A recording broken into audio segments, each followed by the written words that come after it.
What's on, ladies and gentlemen? My name's Ross, I like games, and today we need to talk about a winning green deck over in Fukuoka over in Japan. There was a preliminary for the One Piece Championships, how big tournament, very prestigious, won by Eustass Captain Kid. Now, I told you guys that in the OPO2 meta, the best deck is Roanoa Zoro, and it is, incidentally, that's not a lie, but it's not the only good deck. So I thought what I could do is just show you that one deck, and then that's all we talk about. And then I was like, well, that sounds a bit boring. I kind of like the idea of talking about more than one deck. So now we're going to have a chat about Captain Eustass Kid, and this is the one from the starter deck. So although not all of this deck is legal now, there is actually very little of this deck that is not legal. There's literally one card from this deck that is not out in English at the moment. That's a good thing, ladies and gentlemen. That's a good thing. So what we've got is Captain Eustass Kid. Obviously, we've got 5,000 power, 5 life, monocolor leader, all standard. Activate once per turn, main, free cost. You may trash one card from your hand to set this leader as active. You're basically attacking twice. That's a good thing. And sure, you got to pay free, and sure, you got to trash a card from your hand, but you're activating yourself twice during a turn. That is a very, very good thing indeed. So what kind of support are we rolling along with this? Well, we've got a full playset of the Capone Gang Beige, or I don't know how to pronounce all of these, I'm really sorry. From starter deck, it's a 1-cost blocker. It's not big, it's not fancy, it's a 1-cost blocker. It's got 1,000 power, it's not going to block for much, it's going to get gone very quickly, but it's a 1-cost blocker. That's a good thing. We've also got the 1-cost Jewelry Bonnie, also from the starter deck. Counter plus 1,000, and activate main, pay 1. You may rest this card, look at the top 5 cards of your deck, and reveal a Supernova card and add it to your hand. We've seen these kind of cards be very good in the Digimon TCG. There's some draw in One Piece, but there's not a huge amount of draw in One Piece, not like there is in some games. So basically, in lieu of great draw, this helps you search out your cards. That's a good thing, ladies and gentlemen. That's a very good thing. They are largely playsets, incidentally. There are a couple that aren't. I'll tell you when we get there. So we've also got ourselves a playset of Kozuki Monomusuke. That is 1-cost, 0 power, counter plus 1,000. But activate main, pay 1, rest this character, look at the top 5 cards of your deck, reveal a Land of Wano type card, add it to your hand. Very, very similar to what we just saw with Jewelry Bonnie. It's all consistency. We are trying to make sure that we are getting the characters that we want nice and quickly. Now, we got ourselves a playset coming in here of Nekomamushi. And 2-cost, 3,000 power, counter plus 1,000. On play, rest up to one of your opponent's characters of a cost of 3 or less. And this can be getting rid of small blockers. It doesn't have to be getting rid of blockers. Remember, you can attack rested characters, but not active characters. So this is a way of taking out small support characters that are annoying you, or stopping your opponent using skills for this turn they might wish to, or stopping them blocking. There's a lot you can do when you rest your opponent's characters. This is a big advantage. We've then got ourselves a full playset of the Killer from OPO1. 2-cost, 2,000 power, counter plus 1,000, blocker. Now, it's also got Don X1 on block if you have 3 or more characters draw a card, and you'll notice I've shown you a lot of small characters to begin with here. And basically what we've got here are 8 very small blockers.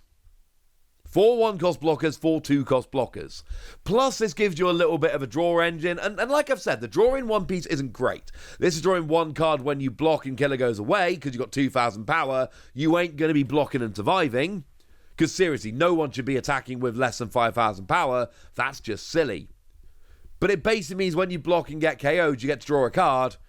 And I'm going to be honest with you, ladies and gentlemen, that ain't too bad. Now we got Scratch Menapoo here. 2-cost, 3,000 power, counter plus 2,000.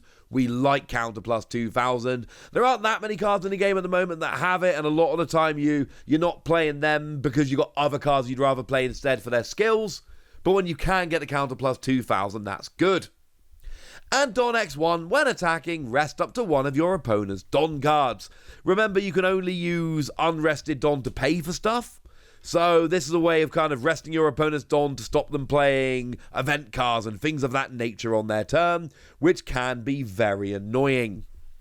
You've only got 3,000 power though, so you are going to need to buff up more than Don X1 if you're going to be thinking about getting an attack through. Hey ho, can't win them all. Now we've also got ourselves a playset here of Raizo. Counter plus 1,000, free cost 4,000 power when attacking once per turn.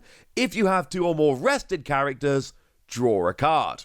And you'll notice here that consistency is a big theme of the deck, because I showed you Killer a moment ago, which has a bit of a draw engine. And I'm not saying that either of these are phenomenal attackers, they're not. And I'm not saying that either of these are a phenomenal drawing cards, they're not.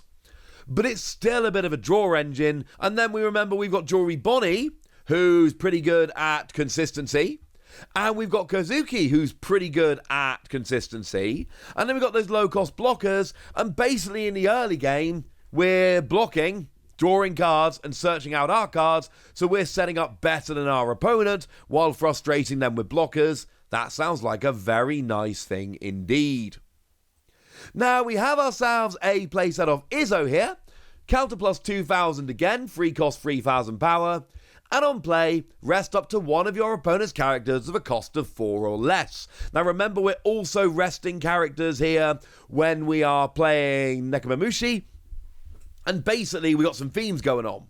We are making sure we're resting our opponent's characters, and that could be turning off blockers, letting them be KO'd, things of that nature. Now, Shachi, we've only actually got 2 copies of. This is one of the ones that comes as a 2 of. But we've got Blocker, free cost blocker, and on play, if you don't have Penguin, play up to 1 Penguin from your hand. I do have bad news for you here, though. We ain't playing Penguin. Penguin's not in this deck. So we're not playing this for the skill, it's a free cost blocker. But now we've got a 1 cost blocker, a 2 cost blocker, and a 3 cost blocker, and it's very simply a case of, I want 10 blockers in the deck, so we're going to play 10 blockers in the deck. Now, the only card in this deck that is not currently out in English, the only one that isn't from the starter deck or OP01, is the Yamato, which came around in OP02. And there's only 2 copies of it, so it's not quite the same deck. But if you want to use this as a really good green deck to have a play around with, you're just missing this. Now, what it actually does, 4 cost 6,000 power on play, rest up to one of your opponent's characters of a cost of 6 or less. So it's more resting, but it's a bigger character that you're resting than we saw with the other 2. It's a good card, there's a reason we're playing 2 of it, but it's also not the end of the world that we lose it. I don't think it kills the deck, but obviously if it wasn't needed, we wouldn't be playing it. And I'm afraid this is a part of the video where the deck gets a bit more expensive. It's been pretty cheap up to now, but now we need a playset of Trafalgar Law, who is obviously a super rare from Romance Dawn. 5 cost 6,000 power with blocker, and on play you may return 1 character to your hand, and play up to 1 character with a cost of 3 or less from your hand. And you'll notice we've got some 3 cost or less characters with really nice play skills that we may wish to use here. So we could play something like a Nekomamushi to rest one of my opponent's characters with a cost of 3 or less. That would be something we absolutely could do. As a side note, Yamato's a 4 cost, so you wouldn't be able to use Yamato, so at least we've got that. Or Izzo, which is the same skill, but it's a 4 cost or less. Depends if you want to get a 4 cost, honestly. My point is, this is very useful for being able to do that.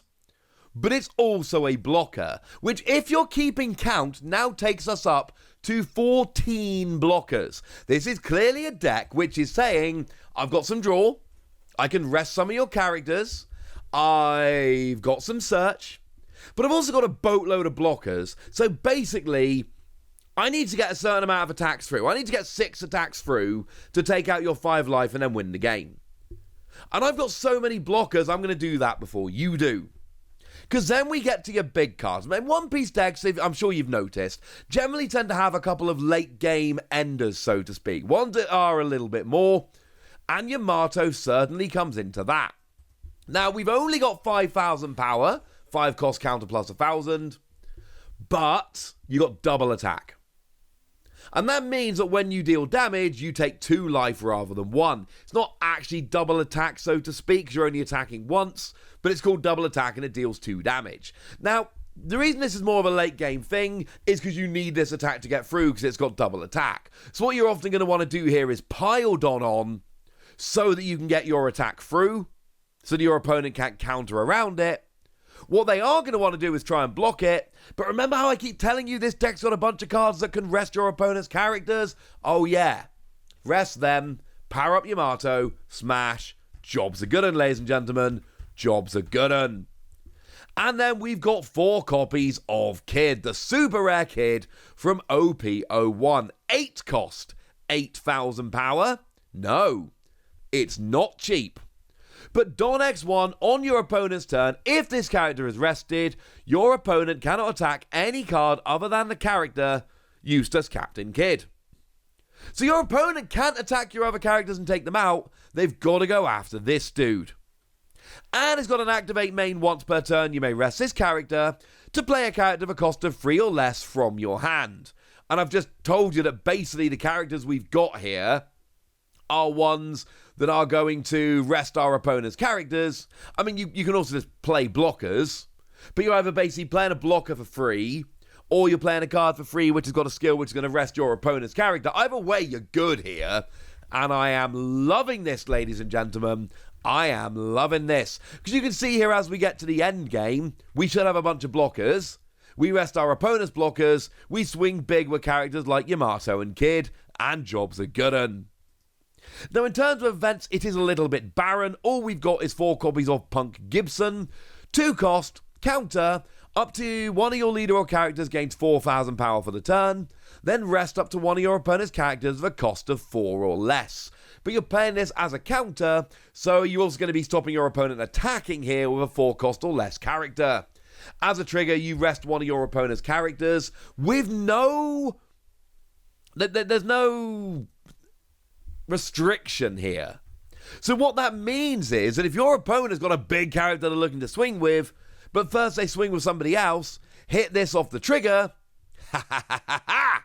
no deal, ladies and gentlemen. You get to rest whoever you want. Oh, I should mention Yamato has got that skill Banish, whereby trigger effects don't activate for your opponent's cards when you attack with Yamato, which is cool.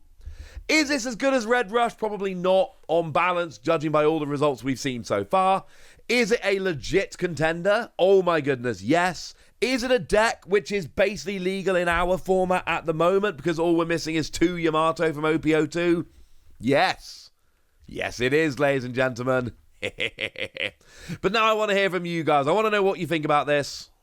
I want to know if you think this can stand up to Red in the long term. I want to know anything you want to tell me. So let me know in the comment section. Go nuts. Be nice.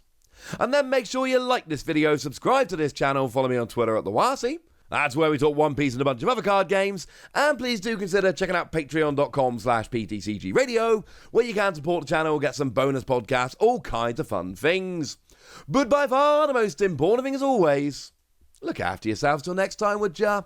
Thank you very much for watching. My name's Ross, and you've been watching Wasi Plays.